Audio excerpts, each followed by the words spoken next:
and the ones that were currently being worked on. And if any of them had an error, they ran out of space, they would be flagged. We would know that they had an error, and we'd be able to correct the condition that caused the error. Maybe add more temp space and rerun those pieces.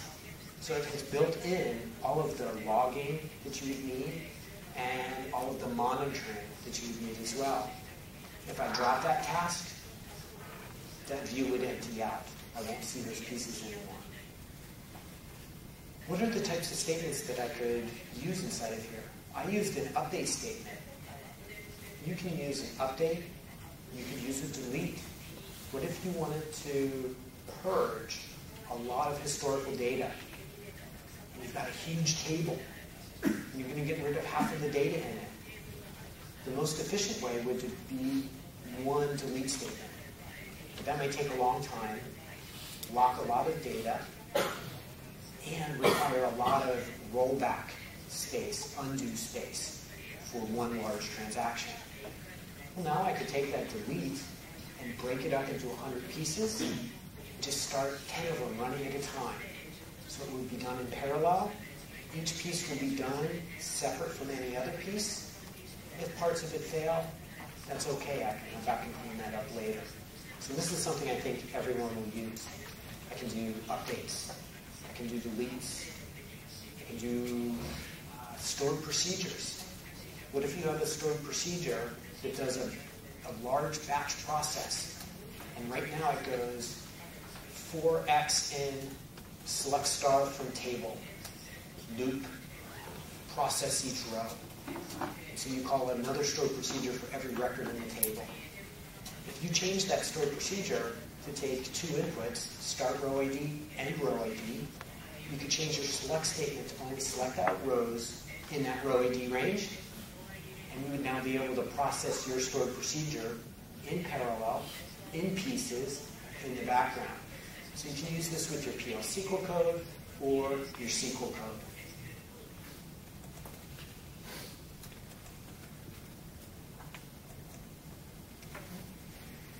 Then the next one, analytics. I've often said analytics are the coolest thing to happen to SQL since they added the keyword select. Analytics were added many releases ago. In fact, it's now 7 releases that we've had this capability since version 8.15 of Oracle, 8i release 1. And over time, they've gone from having 27 of these functions to now more than 60 of these analytic functions. Analytics allow you to do things in SQL that were previously impossible. They take this set-based language, SQL, and they turn it into a little bit of a procedural language. They give us the ability to access things like a previous row and the next row in a result set. Concepts which are technically foreign to SQL. And you're not supposed to be able to do that, but because it's so useful, we really need these capabilities. So what are some of the analytics they added in 11G release 2? The first one is a feature called listAg, a function, listAg. ListAg stands for list aggregate. What it will allow us to do is take a bunch of employee names, for example, from the empty table and aggregate them, much like the count function aggregates a number, or the average aggregates a number. And the way I might want to aggregate a string is to concatenate, add together all of the strings into one larger string. So here's department 10 with a list of all the employees in it. We've been able to do this in the database since at least Oracle 9i release 2 in a variety of ways. When 9i release 2 came out, they gave us the ability to write user-defined aggregates in PL SQL. If Oracle had forgotten to give us the count aggregate, you could write it in PL SQL yourself if you wanted to. I wanted to aggregate strings. So when 9i came out, I wrote a function, stringAg.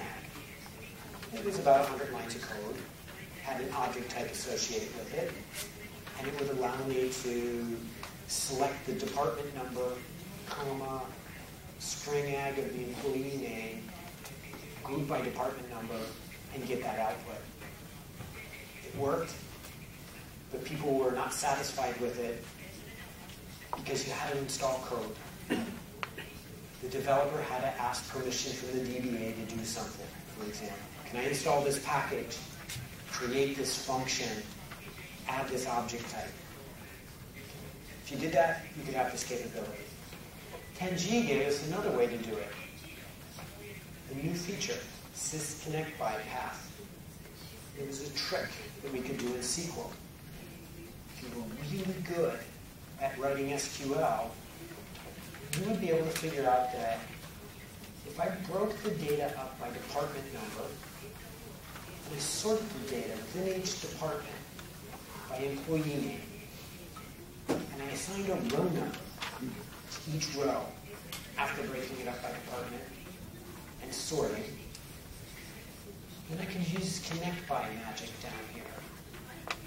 And I can build a hierarchy that would build all of these strings.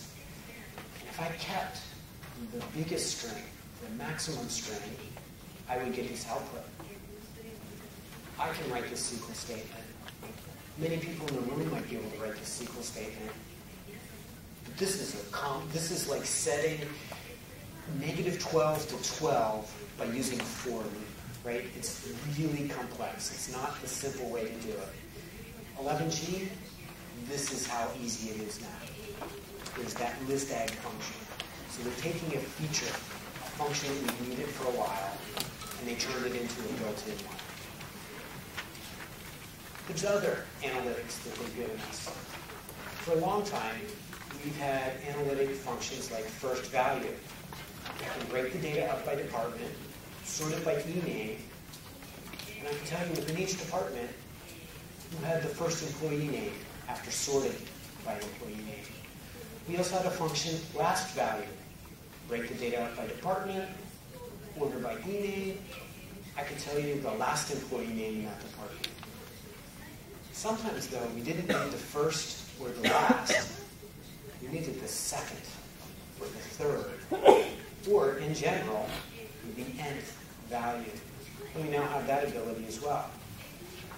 So when I run that query, not only can I figure out in Department 20 that the first employee name is Adams with every record, and the last employee name is Smith with each record, I can show for every record what the third employee name is as well.